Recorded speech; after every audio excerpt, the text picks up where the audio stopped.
Gambaran yang kedua yaitu dari pimpinan daerah Muhammadiyah, yaitu kita berjanji berupa lokal masjid Islam Bunyayu Kota Bandung. Jadi itu ada edaran juga dari BBM terkait pengelolaan dana. Ini kita maknai bahwa itu semua adalah satu kesempatan bagi kita untuk bertobat. Karena di Muhammadiyah itu bilang selalu berusaha untuk bertobat. Ini kesempatan bagi kita semua. Maka dari itu jika ada kelebihan rezeki, kelapangan rezeki dari Bapak Ibu, maka bisa kita lakukan sedekah kita, anak kita, untuk saudara-saudara kita yang ada di Palestina. Mudah-mudahan itu menjadi amal ibadah kita sebelum kita berdoa kepada Allah. Kemudian yang berikutnya, yang ini saya sampaikan bahwa untuk beras yang diberikan dari yang diberikan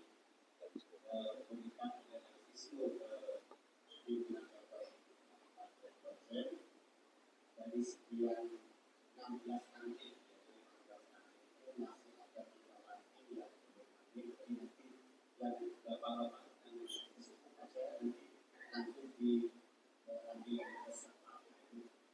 Sekarang kan Pak Andi ini sudah berwenang usianya sekarang, Masya Allah, luar biasa.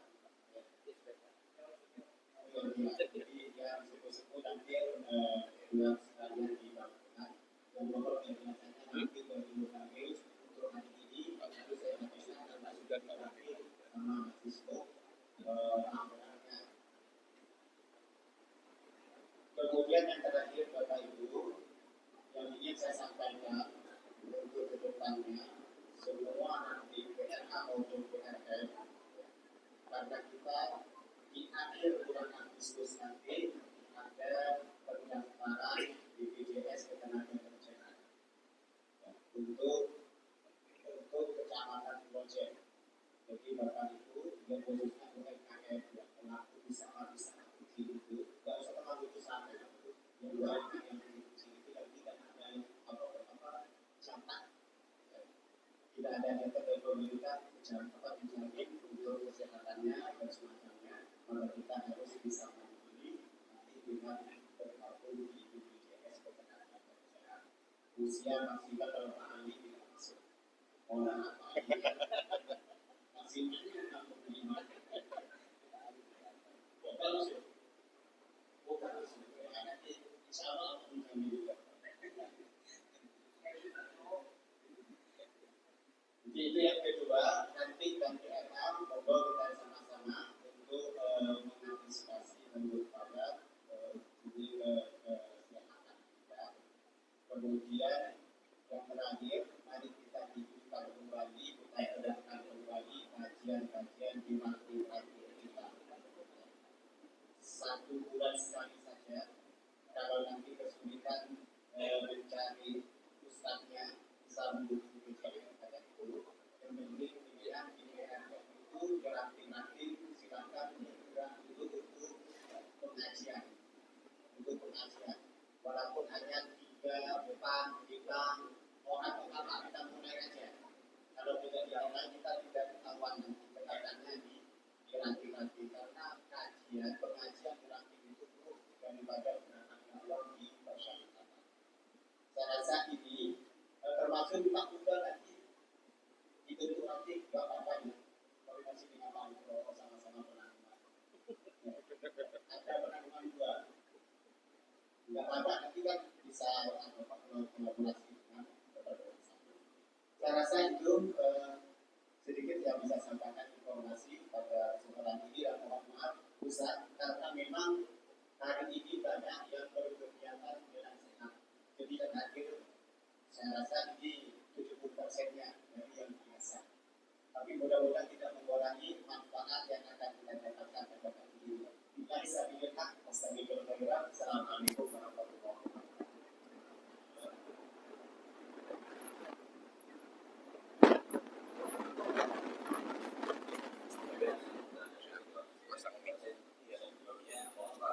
bisa langsung sholat. Ini nanti ada ibu yang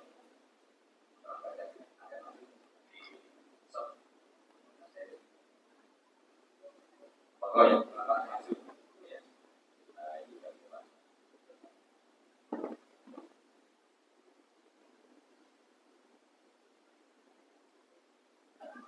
Pokoknya Pak ini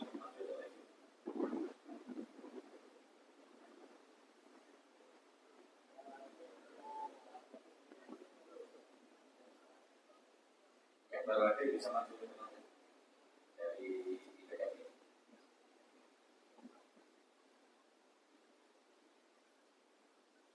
Ibarat saatnya tausiah kajian pagi yang pada dari Ustaz Jamal Ibn Mas'ud Desa Eko. Beliau saat ini masih bertugas di Pengadilan Agama Kota Surabaya. Pengadilan Tinggi, Mas. Pengadilan Tinggi Agama di Jawa Timur, kebetulan di Surabaya. Dan beliau pernah menjabat ketua PJ Kota Malang 2010 sampai 2015. Pagi ini mengangkat tema semangat UTMI ke-81 meneladani Nabi Muhammad sebagai alimul ummah. Pada beliau waktu dan tempat kami tahu.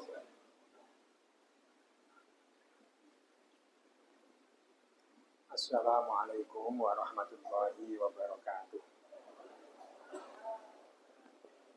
Bismillahirrahmanirrahim. Innal hamdalillah nahmaduhu wa nasta'inuhu wa nastaghfiruh wa nastahdihi wa natawakkalu alaihi wa na'udzu billahi min syururi anfusina wa min sayyiati a'malina. May yahdihillahu fahuwal muhtadi wa may yudlil falan tajida lahu sabila. Asyhadu an la ilaha illallah wahdahu la syarika lah wa asyhadu anna Muhammadan abduhu wa rasuluh. Allahumma shalli wa sallim ala Muhammadin wa ala alihi wa ashabihi wa sallim taslima amma ba'd. Bapak-bapak, ibu-ibu, para jamaah sekalian rahimakumullah. Alhamdulillahirabbil alamin. Pagi ini saya sangat bersyukur, sangat bergembira bisa ketemu dengan bapak-bapak para sepuh di Krojen ini dan teman-teman PJN serta ibu-ibu Aisyah. Sebab sudah lama sekali saya ini istirahat Bapak Ibu sekalian karena kondisi kesehatan. Dan ini makanya begitu Mas Hafid ini undang, saya sudah langsung iya saja. Karena sudah kangen pengen ketemu gitu. Nah selama ini yang rutin undang PJN itu justru Lawang, karena Lawang itu binaan saya sejak bujang, belum berkeluarga, belum kerja di pengadilan, sudah rutin. Yaitu insya Allah masih rutin sampai sekarang, entah 2 bulan sekali atau 3 bulan sekali, lihat kondisinya. Nah PJN ini ya sejak saya tidak di PDN 2015, sampai sekarang kalau nggak salah baru sekarang ini ketemu. Ya bukan salah PJN nggak ngundang karena memang bukan lagi fungsionaris yang punya kompetensi untuk berkewajiban membina PJN lagi. Maka itu sekali lagi baru sekali saya sangat bersyukur, sangat berterima kasih atas undangan PJN pada pagi ini. Nah ini kebetulan ini judulnya ini memang agak banyak. Ada dimensi kemerdekaan mula-mula ya. Tahu-tahu sampai masuk Maulid Nabi, akhirnya dicampur. Memperingati kemerdekaan, Mauludan, baru ngangkat tema meneladani Rasulullah sebagai mu'allimul ummah. Nah, ini judul yang sangat akomodatif terhadap segala macam situasi. Sebetulnya saya ketika undangan pertama itu, yang ketika WA pertama itu saya mempersiapkan kemerdekaan. Makna kemerdekaan dan apa yang menyebabkan kemerdekaan itu bisa hilang, bisa terampas. Tapi kemudian masuk Maulid Nabi jadi mu'allimul ummah tadi itu. Nah, jadi gimana? Ya udah dicubit sedikit-sedikit aja. Jadi salah satu hal yang saya ingin mencontek juga, apa sih yang merampas kemerdekaan suatu bangsa? Apa yang merampas kemerdekaan diri kita kita sebagai pribadi itu sebetulnya bukan faktor eksternal yang paling kuat, itu faktor internal. Apa itu? Ya, yaitu syahwat kita, nafsu kita. Itu adalah kekuatan yang luar biasa untuk merampas kemerdekaan. Coba bayangkan, kalau kita sudah mencintai apa itu saja, kemerdekaan kita sudah hilang, dirampas oleh yang kita cintai. Ya kan? Misalnya ketika kita jadi masih muda, bapak-bapak, masih mahasiswa, jatuh cinta kepada cewek. Masya Allah, hujan-hujan biasanya gak pernah mau keluar. Gara-gara seneng sama cewek. Hujan-hujan dilakoni gaya mantel sampai hujanan masuk angin. Ya karena dirampas kemerdekaannya oleh nafsunya itu. Padahal kalau nafsunya, kalau akal sehatnya ngomong, kalau aku jam-jam ngapeli kon, apa gak oleh kon, ya sing liyane gak apa-apa, kan selesai loh. Tetapi karena senengnya kemerdekaan jadi terampas. Orang yang sangat senang misalnya dengan kendaraan baru yang baru dibeli, sepeda motor atau mobil misalnya. Masya Allah, biasanya bar subuhan itu kajian enak, silaturahim tenang dengan teman-teman, buru-buru pulang karena ingin ngelap mobilnya. Masya Allah. Ya itulah yang merampas kemerdekaan bangsa ini, sama seperti itu. Oleh karena itu para jemaah sekalian ya, kalau kita amati sejarah kemerdekaan, kenapa selalu ada pengkhianat perjuangan bangsa itu yang kemudian sangat mengganggu terhadap para pejuang? Ya karena nafsunya itu. Baik dia seorang raja zaman dulu maupun dia seorang manusia rakyat biasa. Kalau sudah senang terhadap sesuatu itu terampas kemerdekaan. Karena itu para hadirin sekalian, ibu-ibu juga begitu. Kenapa ibu-ibu itu dari muda direwangi sampai mau mendampingi suaminya, sudah sakit mendampingi dan seterusnya, itu ya karena sayang dan cintanya. Padahal kalau cintanya itu hilang, ya bablas hilang gitu aja, selesai gitu. Ya. Nah, pengkhianat bangsa dalam zaman merdeka ini pun seperti itu. Bayangkan para hadirin sekalian ya, di dalam Undang-Undang Dasar 45 itu disebutkan bahwa kekayaan alam Indonesia ini dikuasai negara dan dikelola sebesar-besarnya untuk kepentingan kesejahteraan rakyat. Makna kesejahteraan itu satu adalah ekonomi, dua pendidikan, tiga kesehatan. Tapi kalau pemimpin ini sudah sangat rakus terhadap dunia, sumber-sumber alam yang sangat kaya di Indonesia ini bisa dikontrakkan, bisa diperjanjikan dengan asing dan asing sampai puluhan tahun, dan akibat itu dia takut kehilangan kekuasaan karena takut terbongkar. Nah, ini satu contoh bahwa betapa memang pemimpin itu bisa merdeka kalau dia itu bisa menghilangkan nafsu dan syahwatnya terhadap dunia itu. Nah, itu para hadirin sekalian sedikit tentang kemerdekaan. Kemudian berikutnya kalau kita berbicara Rasul itu sebagai mu'allimul ummah.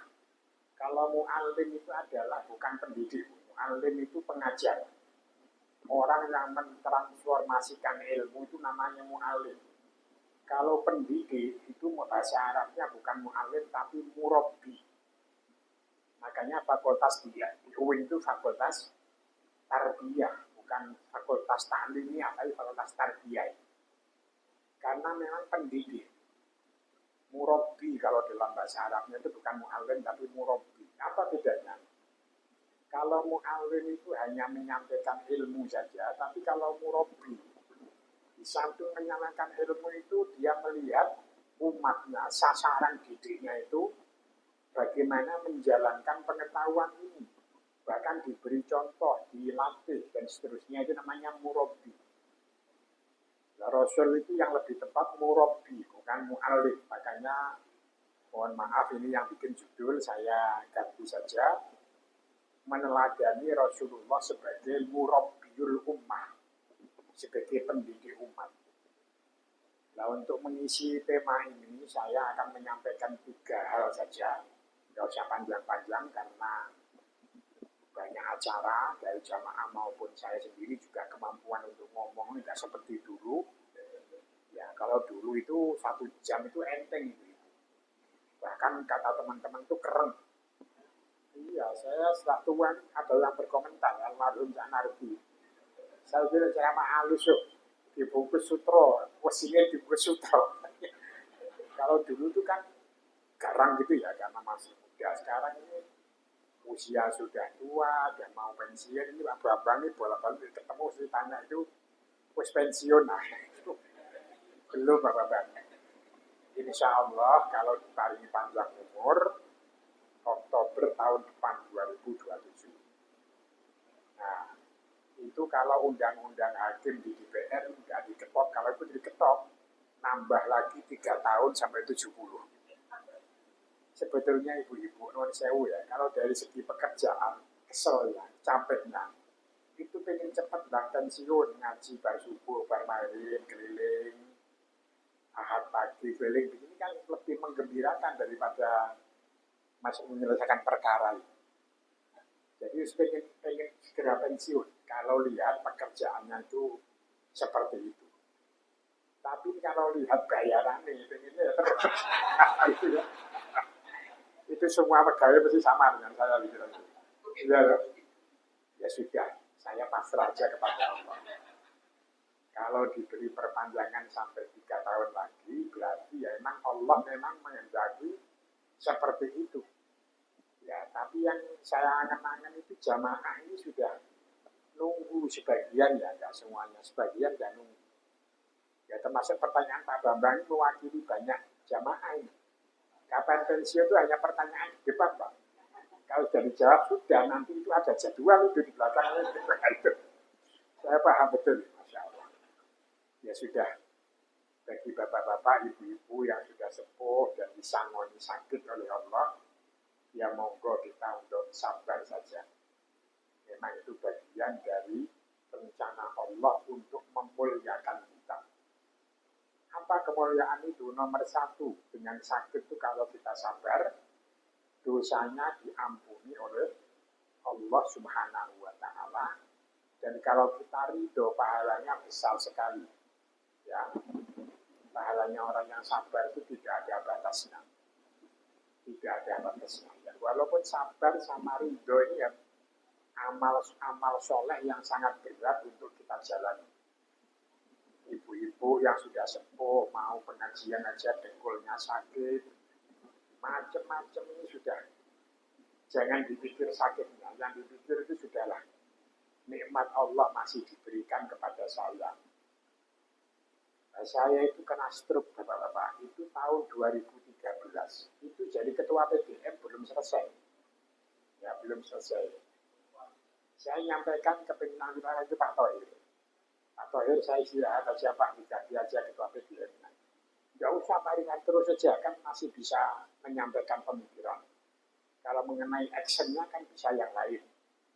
Ya sudah, akhirnya terakhir ikut muktamar di mana di Makassar 2015. Terpilih pertama kali ya Pak Haidar Nasir ini, kemudian pulang, kemudian musda, alhamdulillah dijadikan Pak Haris. Sampai sekarang ya, sampai sekarang. Nah itu sudah praktis nggak bisa lagi memantau kondisi musran yang ada di Kota Malang. Ya, tapi bagaimana lagi? Memang itu yang Allah berikan kepada kita. Ya sudah dianggap disangoni gitu aja. Bahwa gerakan kita menjadi terbatas, ya sudah dianggap ini bawa ransel gitu aja. Yang biasanya akas lari, sekarang ini terbatas, ya sudah dinikmati saja. Nah itu para jamaah sekalian ya.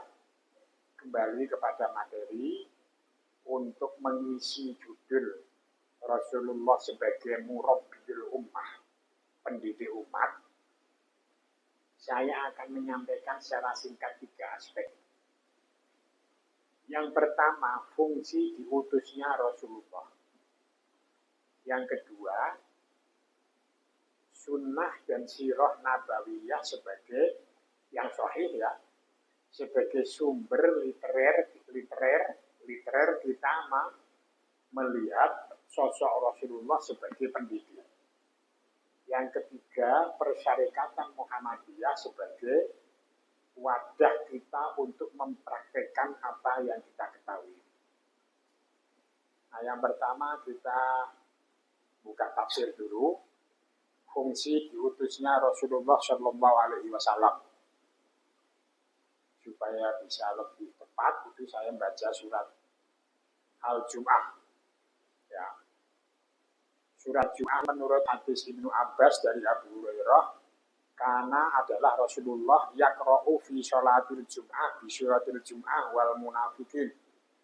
Rasulullah biasa membaca surat Jum'ah dan yang rakaat kedua al-munafiqun dalam surat Jum'at.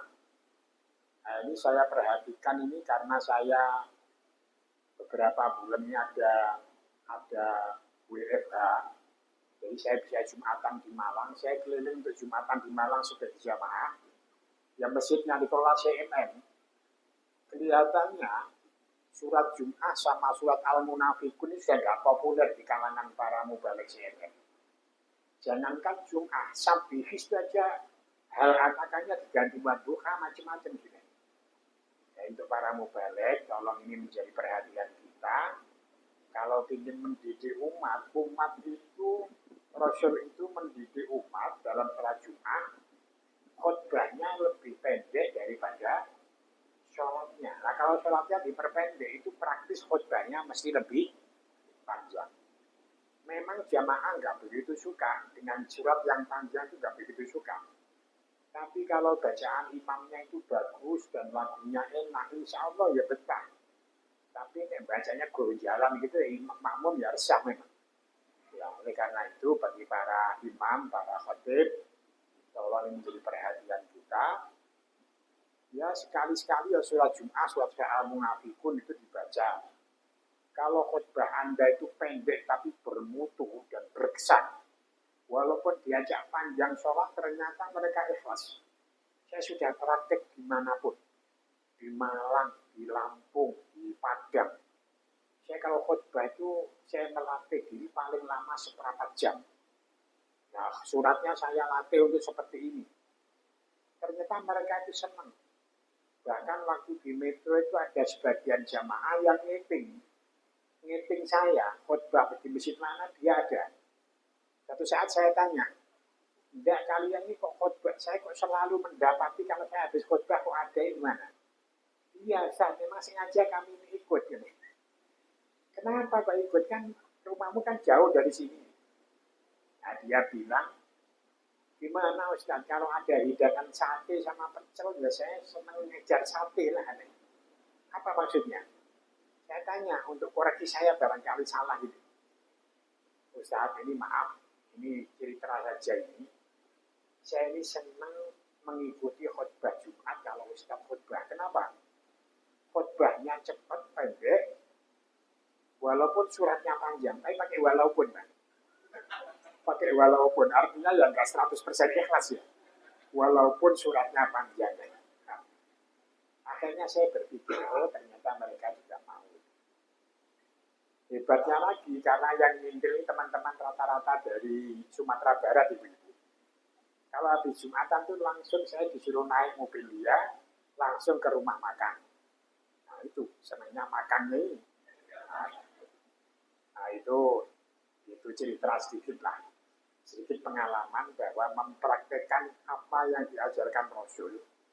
Itu sebetulnya kalau umat sudah dibiasakan begitu, insya Allah tidak akan protes. Tidak akan protes. Ya, tidak akan protes. Tapi sekali lagi, tolong bacaannya betul-betul yang lancar dan bagus. Gitu. Jangan geron, apalagi suka lupa terus itu. Macam baca satu surat aja lupanya sampai 3 kali lah itu ya. Ya jamaah kegetan nanti gitu ya. Tapi memang tugas kita ini. Nah, kita ke hal kedua. Ini yang saya maksud dengan fungsi diutusnya Rasul. A'udzubillahi minasyaitonirrajim. Walladzi ba'atsa fil ummiyina rasulam minhum yatlu 'alaihim ayati wa yuzakkihim wa yu'allimuhumul kitaba wal hikmah wa in kanu min qablu lafi dhalalin mubin. Dialah Allah yang membangkitkan di tengah-tengah umat yang ummi seorang Rasul di antara mereka, Nabi Muhammad maksudnya. Apa tugasnya? Pertama, ia perlu alaihim ayat, membacakan ayat-ayat Allah. Ia perlu tilawah, itu membaca dengan tartil. Membaca dengan jeletreh, itu namanya yatlu alaihim ayati. Wa yuzakkihim, mengajak hidup dalam kesucian terhadap mereka. Wa yu'allimuhumul kitab wal hikmah, dan mengajarkan kitab dan hikmah. Maksudnya ya kebijaksanaan itu ya sunnah Rasul. Kalau kita melihat ayat ini, maka panitia menggunakan istilah mu'allimul ummah juga nggak salah. Ya, ini ternyata yu'allimuhumul kitab, bukan yurabbihumul kitab kan? Yuzak wa yu'allimuhumul kitab wal hikmah. Wa in kanu, dan adalah mereka min qablu, sebelum diutusnya Nabi itu, lafi dhalalin mubin, sungguh dalam kesesatan yang nyata. Nah, ini para jamaah sekalian, mari kita pahami. Sini baca tafsir Ibnu Katsir. Ya. Apa artinya fil ummiyina yatlu alaihim ayati itu? Walladzi ba'asa fil ummiyina rasulam minhum, itu artinya al ummiyuna hum al arab. Maksudnya ummi itu orang Arab. Kenapa orang Arab? Karena orang Arab itu, ibu-ibu sekalian, dari segi geografis itu sebuah teritorial yang terisolir dari Bizantium, dua Bizantium besar zaman itu ya, Romawi dan Persia. Ini dua kekuatan besar dan mereka menjelajah ke seluruh dunia. Tapi Arab itu kelewatan karena letak geografisnya yang sulit, itu enggak tersentuh. Nah, karena mereka itu enggak tersentuh oleh budaya dari luar, baik pengaruh Romawi maupun Persia, maka disebut dengan ummiyun, masyarakat yang terisolir. Kalau kita sekolah dulu sering diartikan para guru itu nggak bisa baca, nggak bisa nulis. Ummi, ya ummi. Ini dalam Al-Quran diulang-ulang dalam beberapa ayat. Misalnya dalam surat Ali Imran ayat berapa itu? Ayat 14. Wa kullil ladzina utul kitaba wal ummiyin, dan katakan Muhammad kepada orang-orang yang diberi kitab, ahlul kitab, wal ummiyin, dan orang-orang ummi, aslamtum, apakah kamu mau berserah diri? Fa in aslamu, maka apabila kamu mau Islam, faqad ihtadaw, mereka sungguh dapat petunjuk. Wa in tawallau, dan apabila mereka berpaling, wa in nama alaikal balag, maka kewajibanmu hanya menyampaikan Muhammad. Wallahu basyirum bil ibad, sedangkan Allah itu maha melihat, maha mengetahui terhadap apa yang dilakukan oleh hamba-hambanya. Nah, jadi ini menarik para jamaah sekalian ya. Ali Imran ayat 14. Allah menyebut utul kitab wal ummiyin. Ini kalau kita tarik ke dalam surat Al-Bayyinah, bahasanya diterangkan oleh Allah, innal ladzina kafaru min ahlil kitab wal musyrikin fi nari jahannam. Orang-orang kafir dari ahlul kitab, artinya orang ahlul kitab yang nggak mau aslamtum ini, nggak mau aslamu ini, yang tawallau ini, dan orang-orang musyrik ya ummiyin dari Arab yang nggak mau Islam, itu nanti guyub rukun masuk ke neraka jahanam. Makanya kalau ibu-ibu ditanya temannya yang beragama Nasrani atau agama lain, Bu Aisyah, menurut jenengan saya ini yang rajin ke gereja ini besok kalau di akhirat masuk neraka atau surga. Sampai kan jangan ragu-ragu, jelas Bu neraka itu aja. Ya ayatnya gitu. Innal ladzina kafaru min ahlil kitab wal musyrikina fi nari jahannam khalidina fiha ulaika hum syarrul bariyah. Kan terang toh. Enggak usah malu-malu ditanya. Gimana Bu? Masuk neraka apa surga? Sajane ini lho Bu, sajane. Gara-gara dikai parcel bulet dijawab. usah, jawab dengan tegas. Dan itu Quran, nggak usah malu-malu, disampaikan saja. Nah ini bahasa lain dari Al-Quran ya, menerangkan tentang Alkitab, wal ummiyin aslamtu. Nabi itu diutus di tengah-tengah orang umat yang ummi. Bukan dari dinasti Bizantium, bukan dari dinasti Persia, tapi dari masyarakat yang ummi. Dan itu kalau kita lacak dalam tafsir keturunan Ibrahim, Masya Allah panjang. Ya, ini kalau saya baca nanti ngaji tafsir panjang. Ya, saya ringkas saja. Kenapa umatnya Nabi itu kok seperti itu? Kalau bapak-bapak ibu-ibu urut dalam sejarah,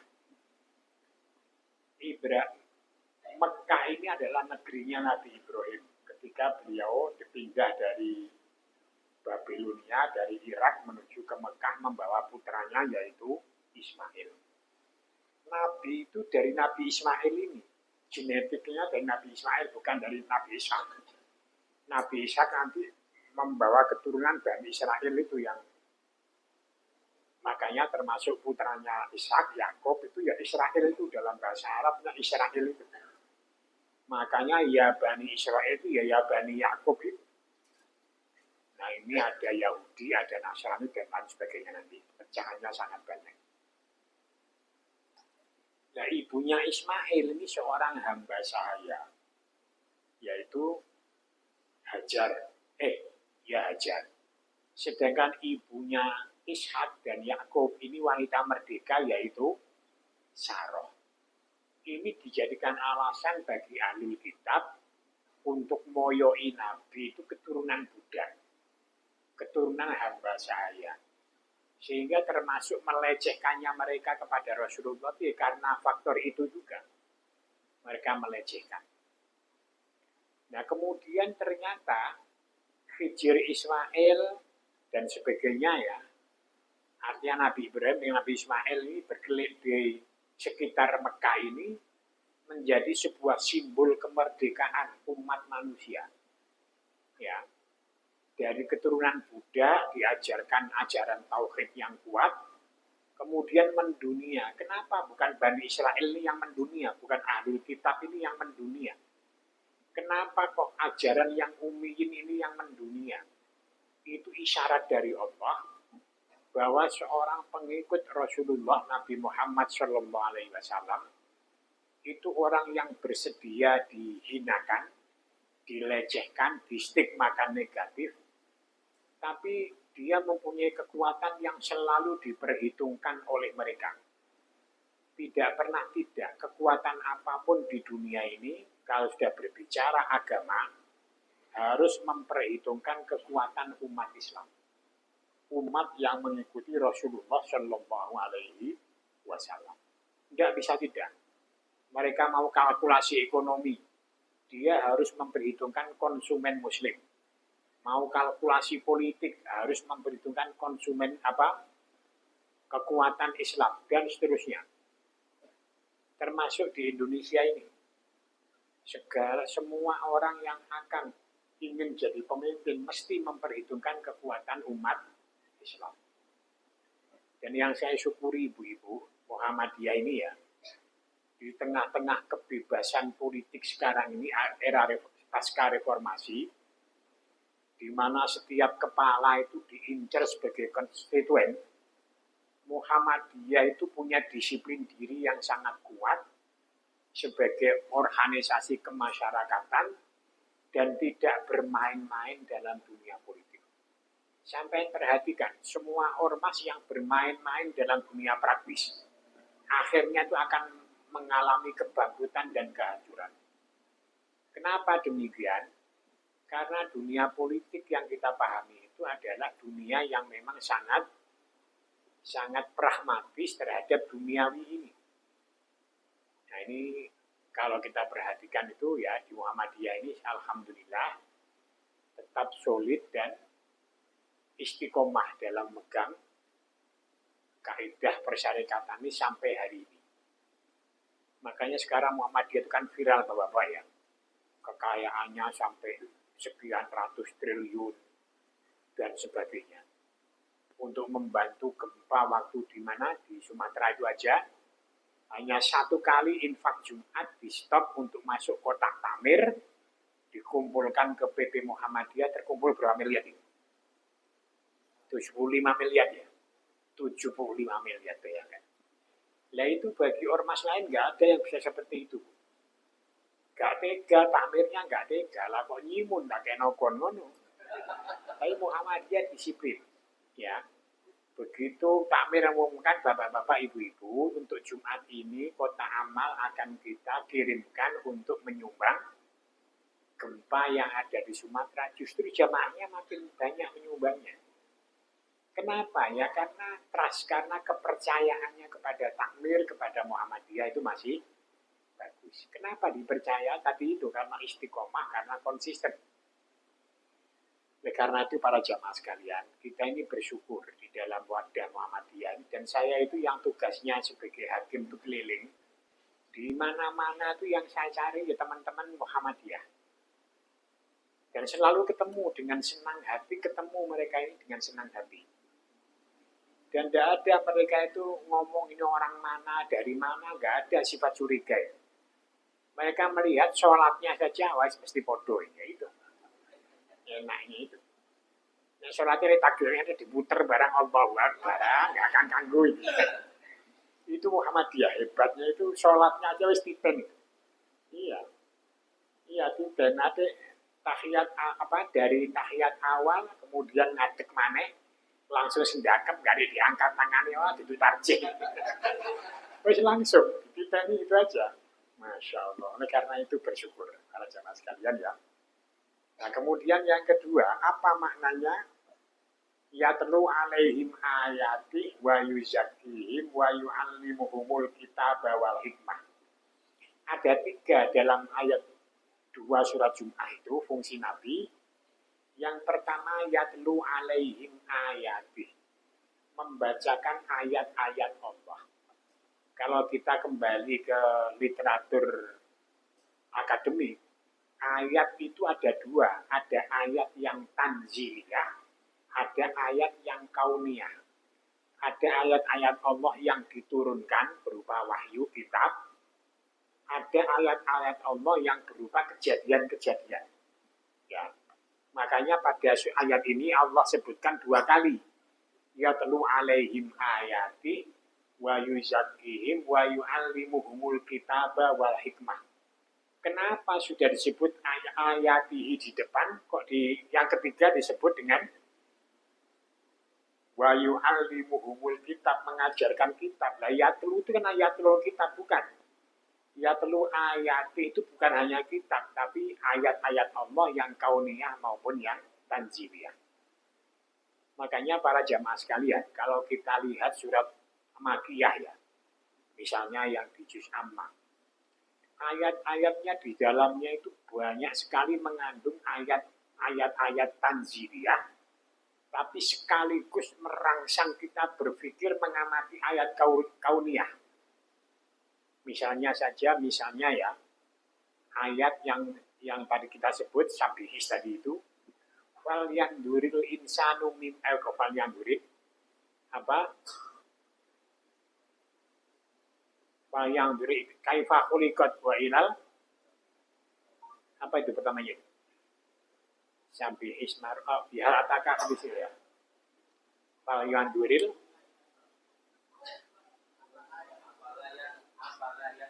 afala yang duruna ilal ibili kaifa khuliqat. Coba kamu perhatikan bagaimana onta itu diciptakan. Wa ilas sama'i kaifa rufi'at. Nah itu kan ayat teks itu. Tapi di dalamnya itu kita disuruh memandang onta. Dan onta itu bagi orang Arab yang sedang berkendara jauh, itu adalah makhluk yang terdekat dengan dia. Perhatikan ontamu itu, bagaimana Allah ciptakan. Ada binatang bisa minum sampai puluhan liter untuk bisa berjalan sampai berminggu-minggu tidak butuh minum. Coba perhatikan. Kemudian langit. Nah, setelah onta yang terdekat sih memandang langit. Wa ila sama'i kaifa rufi'at. Habis itu wa ila jibali kaifa nusibat. Dan kepada gunung bagaimana dia ditancapkan. Wa ilal ardi kaifa sutihat. Nah itu tugasnya Rasul itu ya telu alaihim ayati itu. Ya. Bagaimana cuma ya karena Nabi itu bukan jurusan geologi ya disuruh menerang gitu aja gitu. Nah tapi kalau bagi orang yang ahli geologi ini kan bisa lain ceritanya. Menerangkan ayat seperti itu kan. Nah itu tugas kita. Makanya kalau khotib para guru memulai pengajarannya dengan mengajak memperhatikan kejadian alam atau empiris sosial itu nggak salah. Tapi pesan saya, endingnya itu harus kepada yatlu alaihim wa yuzakkihim wa yu'allimuhumul kitaba wal. Endingnya khutbah itu harus tetap kembali kepada Quran dan hadis. Jangan penelitian sosial sampai selesai barakallahu li walakum itu nanti nggak jadi khutbah itu. Nanti jadi ngajar sebagai dosen ilmu sosial nanti kita itu. Ya. Bahwa kita habis memperhatikan suatu kejadian dipakai untuk merangsang jamaah berpikir itu bagus sekali. Tapi seorang khotib, seorang guru harus bisa menarik fakta ilmiah ini ya ke dalam Al-Quran dan Sunnah. Untuk apa? Menjadi tadhkirah. Para jamaah sekalian rahimakumullah, itulah kejadian yang Allah pamerkan kepada kita hari ini. Dan itu sudah Allah peringatkan dalam Quran bla bla bla. Maka mari kita renungkan ayat ini dengan dalam untuk menjadi tadhkirah bagi kita bersama. Barakallahu li wa lakum. Nah, selesai. Jangan putus di situ dong. Nah, saya perhatikan sekarang para khotib itu kadang-kadang kayak motivator. Gaya bahasanya seperti motivator, berapi-api tapi nggak ada ujungnya. Ayatnya nggak kebaca, hadisnya nggak kebaca, ini nanti menyimpang. Makanya kan dulu kan saya pernah waktu di UMM ya, itu mengadakan seminar. Waktu zamannya Pak yang hadir PP waktu itu Pak, siapa Tarjih dari Padang itu namanya? Yunahar. Itu kan saya membuat seminar. Tugas khotib itu antara kekuatan empirik tadi dengan kekuatan wahyu. Ini harus sama-sama tajam. Kemampuan membaca secara empirisnya juga fasih, tapi kemampuan baca teks Quran dan hadis juga fasih, juga paham. Mesti mantap kalau berbicara ini. Tapi kalau itu tumpul salah satunya, apalagi kedua-duanya, ya pokok asal bunyi saja. Ya. Dan khotib bukan seorang motivator, khotib itu seorang mudzakir, pengingat. Ya, pengingat. Yang namanya pengingat itu kadang-kadang menggembirakan, kadang-kadang menakut-nakuti. Juga para guru, mu'allimul ummah itu para guru. Guru TK itu kalau udah cerita sama anak didiknya itu dengan cerita-cerita yang menarik ibu-ibu, itu berkesannya sampai dia bekerja jadi seorang profesional. Masih berkesan ibu-ibu. Jangan main-main dengan guru TK abai. Kesannya itu lebih mendalam di hati anak. Bagaimana caranya? Ya seorang guru, seorang khotib itu supaya kaulannya sakila. Tahajudnya yang rutin, minta kepada Allah kekuatan untuk menyampaikan ini ayat-ayat Allah. Mesti diberi kemampuan. Tapi kalau subuhnya kawanan, gak tahu witir, gak tahu apa ya, ngomongin biar saja. Ini kan Allah mengatakan inna sanulqi qaulan tsaqila. Dalam surat Al-Muzammil itu kan ya ayyuhal muzammil qum min laila illa qalila nisfahu aw inqus minhu qalila aw zid alaihi warattilil qur'ana tartila inna sanulqi alaika qaulan tsaqila. Tahajudlah kamu pada waktu tengah malam atau sepertiga malam yang akhir, apa sepertiga malam yang awal boleh. Ya, itu nanti di akhir surat Muzammil lebih jelas itu.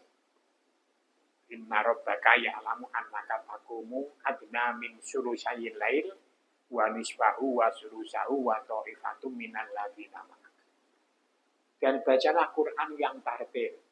Jadi kalau witir, kalau tahajud itu baca Qur'annya jangan terlalu cepat. Dibaca yang tartil. Bismillahirrahmanirrahim. Alhamdulillahirabbil alamin sambil dihayati. Baca ayatnya, suratnya juga ditampilkan. Itu nanti kesannya nanti kata Allah, inna sanulqi alaika qaulan tsaqila, akan diberikan Allah ucapan yang berbobot, ucapan yang berkesan di hati pendengar, di hati murid akan berkesan. Masya Allah, pahalanya para guru yang mengajarkan dengan ajaran yang seperti murabbiyal ummah ini ya, seperti muallimul kitab wal hikmah ini luar biasa. Abadi sampai nanti menjadi amal jariah dan seterusnya, luar biasa. Nah itu yang pertama ya. Yang kedua, wa yuzakkihim, membersihkan hidup mereka dari kekotoran akidah, dari segala macam bid'ah. Nah ini tugas kita sebagai murabbi, sebagai muallim ya. Jadi membebaskan umat dari kemusyrikan. Masya Allah, kemusyrikan itu nampaknya para jamaah sekalian mengikuti perkembangan juga. Artinya modernisasi masyarakat itu tidak identik dengan kebebasannya terhadap kemusyrikan. Peluang untuk melakukan kemusyrikan selalu ada. Nah ini, apalagi kalau kita ingat anunya ya, ini pernah saya sampaikan di Khadijah beberapa waktu lalu. Kalau kita ingat diagnosanya almarhum Bapak Haji Muhammad Najir, kita tuh akan selalu berhadapan dengan 4 kekuatan. Tapi saya sebutkan 2 saja. Yaitu gerakan kristenisasi dan gerakan nativisme. Ya, kristenisasi, nativisme. Kristenisasi ini para jemaah sekalian ya ahlul kitab tadi itu bentuknya adalah sekulerisme, liberalisme. Sedangkan nativisme itu adalah bentuknya masyarakat yang kepingin mempertahankan budaya nenek moyang untuk jangan sampai hilang. Ini 2 kekuatan yang selalu dihadapi oleh Muhammadiyah, nggak bisa ndak. Mesti kita berhadapan dengan fakta tentang bagaimana ahlul kitab itu mengintroduksi premis-premis ilmiah untuk kita itu bisa dan mau merubah, mengingkari Quran dan hadis. Itu semangat ahlul kitab itu. Semangat Yahudi itu adalah merubah Taurat, merubah Injil, disesuaikan dengan hawa nafsunya. Lalu mereka itu mengajak kita supaya mau lari dari Quran, mau lari dari hadis, menuju kebebasan berpikir. Inilah yang namanya liberalisme, yang namanya sekulerisme, dan seterusnya. Yang kedua, kita selalu berhadapan dengan nativisme. Orang-orang yang ingin mempertahankan budaya nenek moyang. Kalau menginjam istilahnya Buya Hamka itu ya, anak didik itu diajari untuk lebih mengenal Gajah Mada, yang urut, perlu Sabdo Palon dibandingkan dengan mengenal Raden Patah. Bapak-bapak, ibu-ibu yang senang dengan aktivitas media sosial. Sekarang itu banyak akun-akun di YouTube, di TikTok, di mana lah itu ya. Yang mereka itu menawarkan buku-buku Sabdo Palon. Dan saya beli itu. Karena pengen tahu apa sih maunya orang ini. Sangkan paraneng dumadi, saya punya bukunya di rumah ini. Karepe apa ya? Oh, rupanya mereka itu mengajak, paling tidak menurut saya, untuk mengagumi bahwa nenek moyang kita itu sudah memiliki budaya yang lebih luhur, lebih agung dibandingkan ajaran-ajaran agama import. Islam. Ya, Nasrani termasuk import menurut dia itu. Jadi mengajak untuk kembali kepada ajaran nenek moyang. Justru ini yang menginspirasi Kiai Haji Ahmad Dahlan untuk mendirikan Muhammadiyah. Kiai Haji Ahmad Dahlan itu berpikir ternyata umat Islam ini sudah syahadat, tapi praktek ibadah, praktek tauhidnya masih bercampur baur.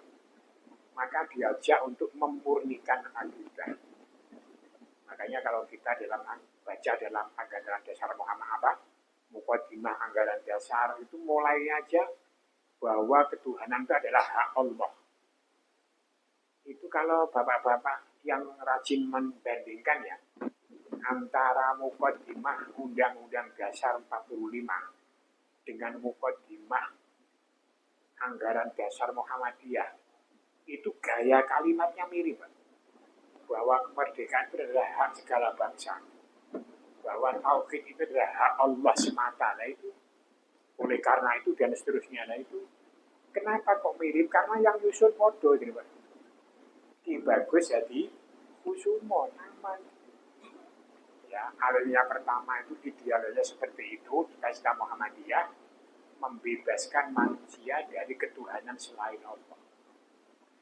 Dan yang lebih hebat lagi para jamaah sekalian, di samping memang yang pure nativisme ingin ngajak kepada nenek moyang, di Indonesia ini ada gerakan yang menamakan dirinya Islam, tapi sibuk mempertahankan budaya ini. Tahu maksud saya? Sibuk mempertahankan budaya ini. Sebab menurut mereka kekuatan organisasinya itu ada pada budaya. Di sini kita nggak bisa dihindari persinggungan antara gerakan dakwah kita, sekolah kita, dan lain sebagainya. Oleh karena itu, para hadirin sekalian ya, Rasul mengajarkan wa yuzakihim itu mengajak manusia bebas dari kekuatan itu. Bebas dari ahlul kitab, bebas dari nativisme, bebas dari liberalisme, dan lain sebagainya. Liberalisme dan segala turunannya. Ya, termasuk pluralisme. Saya itu jengkel, Bu. Kalau ada teman di WA itu memposting apa, Assalamualaikum warahmatullahi wabarakatuh. Salam sejahtera bagi kita semua. Om swasti apa. Masya Allah. Anggota WA-nya itu Islam kabeh. Salamnya pakai Om swasti, Om apa itu? Salam sejahtera ini menurut saya penghinaan. Saya balas. Saya kira di WA ini semuanya muslim. Anda salamnya ini melecehkan kami.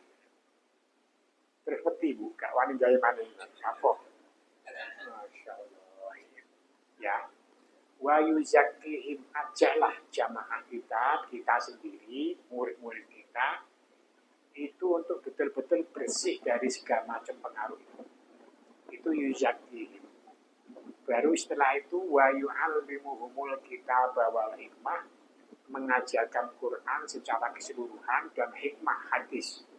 Nah untuk itu ya, untuk mengisi yang ketiga ini, mau tidak mau, para murabbi, para pendidik, para khotib, para guru, itu memang harus terus meningkatkan pemahamannya terhadap Al-Quran dan Sunnah.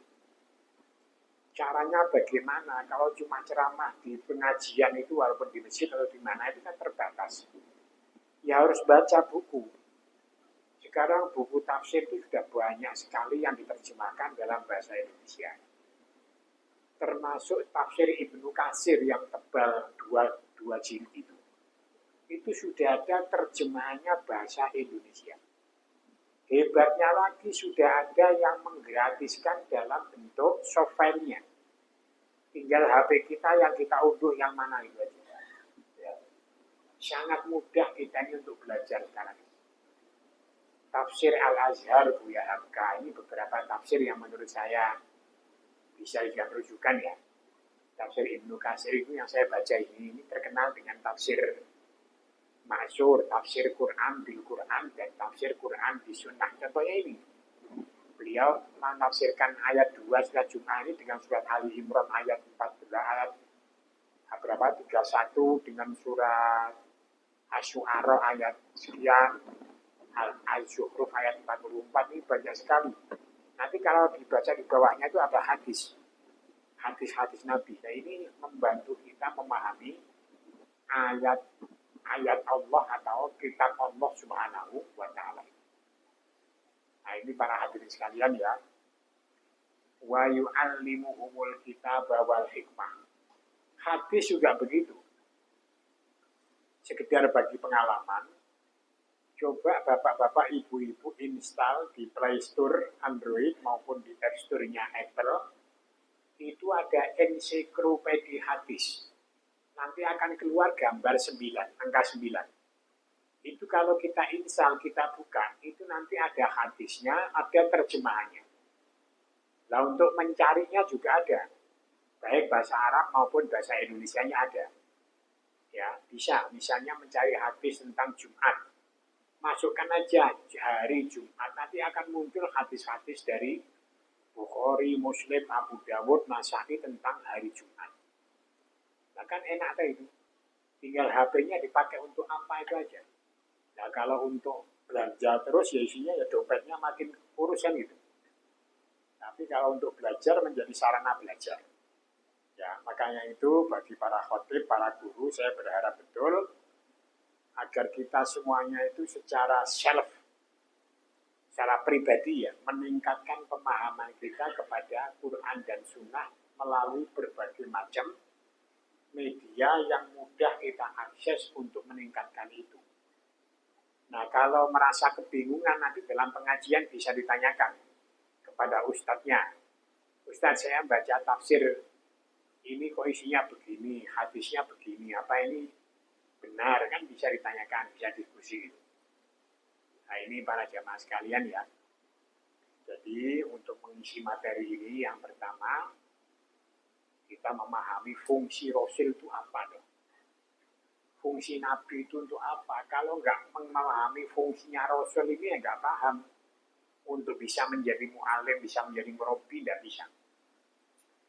Kalau maulid Nabi cuma ribaan sama sholawatan tok dan mengharap syafaat, ya dapatnya itu. Iya, nggak bisa mencontoh, meneladani Rasulullah Shallallahu Alaihi Wasallam. Di samping setelah memahami itu, memahami fungsinya Rasul itu apa, itu masih panjang kalau dari panjang fungsi itu ya. Kemudian memahami kitab Allah dan hadis Nabi. Ditambah dengan sirah. Kalau kitab sirah itu juga banyak. Apalagi kalau bapak-bapak, ibu-ibu yang bisa baca literatur bahasa Arab betul, Masya Allah.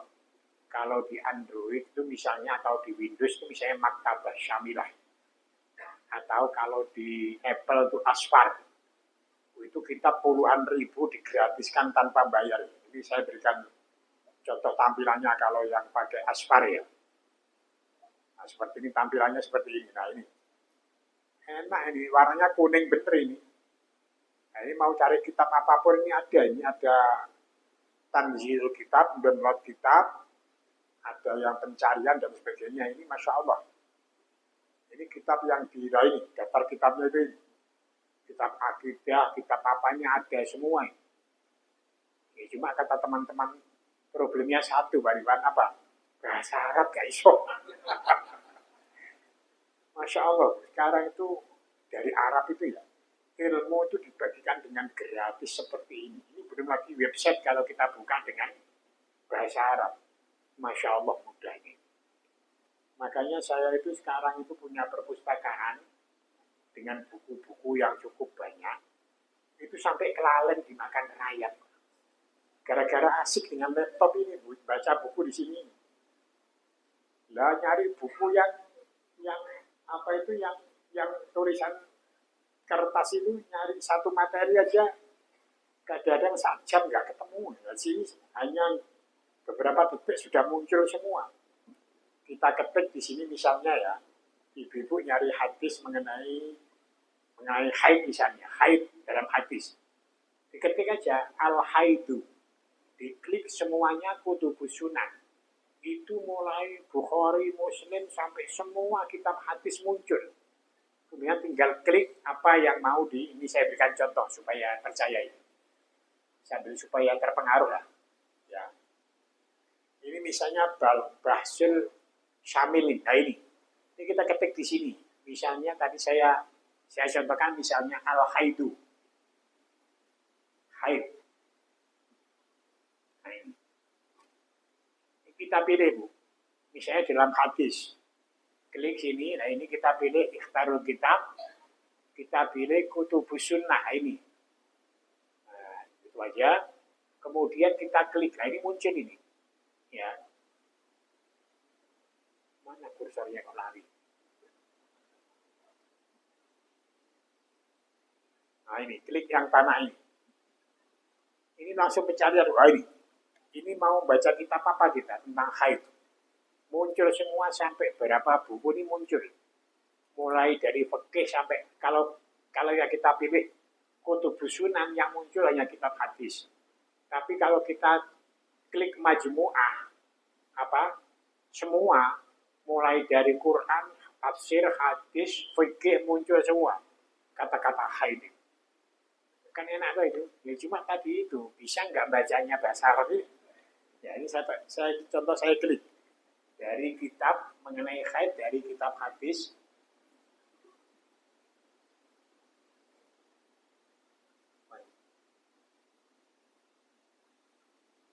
Ada Bunisa, ya ada Bunisa ini Abdin Alain. Ini kita klik ini ya. Nah ini sudah ganti tampilan ini. Tampilannya sudah tampil imro'atun fi dubiya qaulan aziman syadidan. Ini sudah bahas tentang fikih wanita ini. Karena itu para jamaah sekalian, kalau PCM Klojen mau mengadakan kursus seperti ini, seandainya saya ada di Malang, saya mau mendampingi. Demi terutama para khotib ya, CMM ya, itu perlu pendampingan untuk bisa membuka yang gini-gini. Dulu saya sudah pernah mencoba di Masjid Bukhari itu di PDN, tapi khotib diundang nggak gelem teko ya. Nggak gelem teko khotib ya. Nah ini satu contoh para jemaah sekalian. Jadi saya sekedar mengajak para jemaah, mari kita jadikan persyarikatan kita ini betul-betul wadah untuk kita meningkatkan pemahaman terhadap ajaran agama Allah dan Rasul melalui Al-Quran dan Sunnah Rasul Sallallahu Alaihi Wasallam. Saya rasa itu aja yang bisa saya sampaikan, tidak terlalu panjang ini ya. Tapi kalau ada pertanyaan boleh disampaikan. Kalau nggak boleh tanya itu rasanya memperkosa. Monggo langsung aja biar cepat ibu-ibu. Silakan. KM ini aja Mas, di sini aja KM ini. Oh izin ya. Saya kira mah. Lalu pas diumumkan pertanyaan ngacung ya.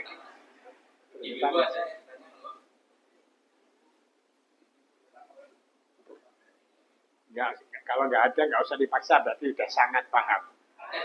Ya. Monggo Pak. Monggo Pak. Ya.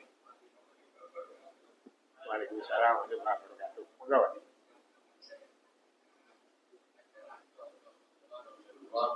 Setiap hari 24 jam gerakan apa yang kalau kita tidak mendorong bisa dikatakan oh iya. Iya. Ini pertanyaan yang kelihatannya singkat tapi cukup panjang Pak ya. Apa contoh Rasul dalam perilaku beliau dalam 24 jam? Nah ini kan 24 jam ini kan termasuk perilaku Rasul di kamar tidur itu ya. Bahkan dengan istrinya dan sebagainya, mandinya dan seterusnya ini 24 jam. Cuma sebagai gambaran Bapak, saya ingin menyampaikan perbuatan Rasul itu memang ada yang perbuatan yang masyru' untuk harus dicontoh. Tapi ada perbuatan basyariah yang tidak harus dicontoh persis Nabi. Contoh yang masyru' itu apa? Sholat. Itu jelas masyru'. Ya. Itu jelas ibadah mahdhah. Puasa, tidurnya bahkan. Tapi kalau gaya duduknya Nabi, ya gaya duduk, berpakaian Nabi. Ya Nabi pakaiannya pakaian orang Arab, kita nggak bisa seperti Nabi. Kalau yang tinggi besar nggak apa-apa, tapi kalau yang pendek pendekar itu kan ya agak susah itu. Ya. Jadi gitu Pak ya. Jadi ya.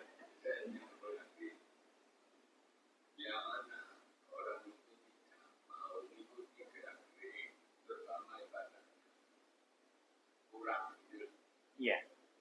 Ya nomor satu, orang yang nggak ngerti ibadah Rasul itu mesti orang yang nggak paham sunnah Rasul. Nggak mau ngaji sunnah Rasul. Makanya supaya paham itu ya pengen mencontoh sholat Nabi ya ngaji hadis tentang kaifiyah sholat Nabi. Gitu aja. Kalau pengen haji umroh yang seperti Nabi, ya ngaji tentang manasik haji dan umroh menurut tuntunan Rasulullah. Gitu aja, Pak. Ya, itu aja.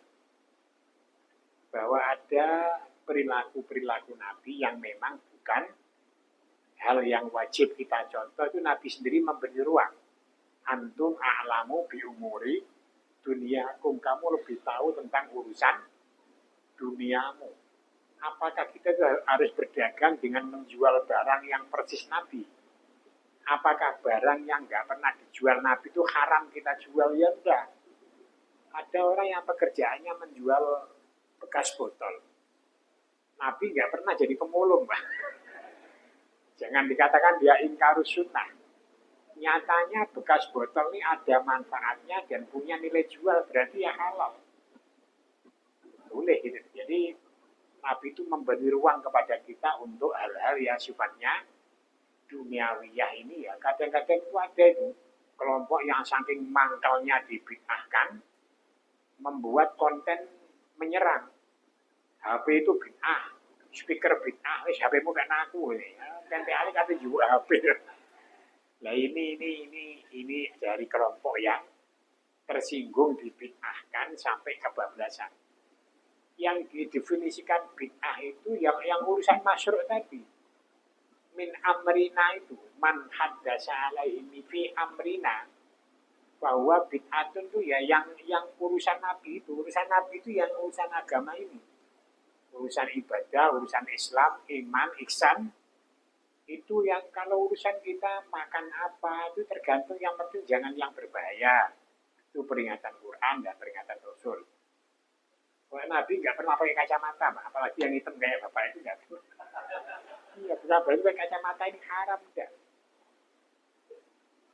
Nabi selalu dahar makan pakai tangan, ya karena yang dimakan Nabi itu roti, kurma, anggur.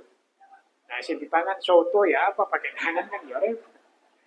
Oleh karena itu kalau Muhammadiyah itu sangat aktual, Pak ya, memaknai hadis itu secara kontekstual istilahnya. Enggak tekstual saja, tekstual dan kontekstual. Misalnya Nabi itu mengajarkan sumu li ru'yati wa aftiru li ru'yati. Berpuasalah kamu karena melihat hilal dan berbukalah kamu karena melihat hilal, artinya Idul Fitri. Ru'yah itu dalam pandangan tarjih Muhammadiyah bukan hanya memandang dengan mata telanjang ini, tapi juga dengan perhitungan, dengan alat dan sebagainya. Dan itu didukung oleh ayat-ayat Quran yang sifatnya umum. Walladzi ja'ala syamsa diya'a wal qamara nura lita'lamu adadas sinina wal hisab. Itu namanya kontekstual. Muhammadiyah itu gitu cara berpikir. Tidak harus literer persis tekstual seperti itu. Nabi pakai jenggot, iya. Yang memang dukul jenggot, ya silakan niru Nabi. Ini gak dukul aja dipaksa. Karena, nah gitu loh. Jangan yang gak pakai jenggot kemudian dianggap gak sunnah Rasul. Gak sunnah ya apa, jadi gak dukul ya apa. Nah kan gitu ya. Kumis katanya seperti Yahudi. Nah ini hal-hal yang saya kira terlalu sempit dalam ini. Itu Pak ya. Nah itu contoh Nabi itu betul-betul memang harus dengan cerdas, dengan tekstual dan kontekstual. Sampun ini Bu nggak ada? Kalau nggak ada saya akhiri ini, ya. Terima kasih atas perhatian para hadirin sekalian untuk mendengarkan cerita orang yang sudah kurang sempurna dalam menyampaikan apa-apa ini. Mudah-mudahan sedikit yang saya sampaikan yang ada manfaatnya. Billahi taufiq wal hidayah. Assalamualaikum warahmatullahi wabarakatuh.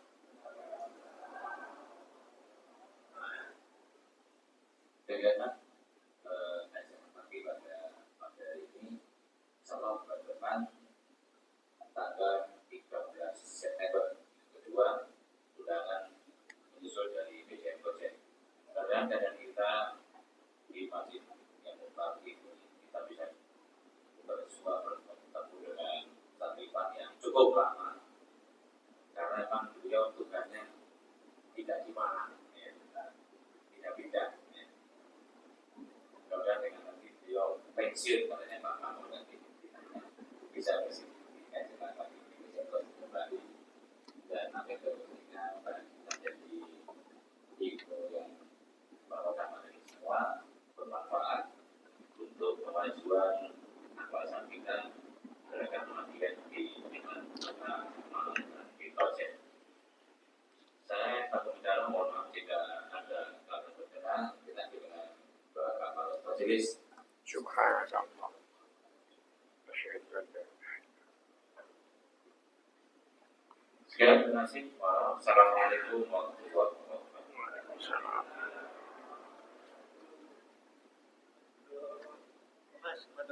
Yes, waduh. Ya, alhamdulillah.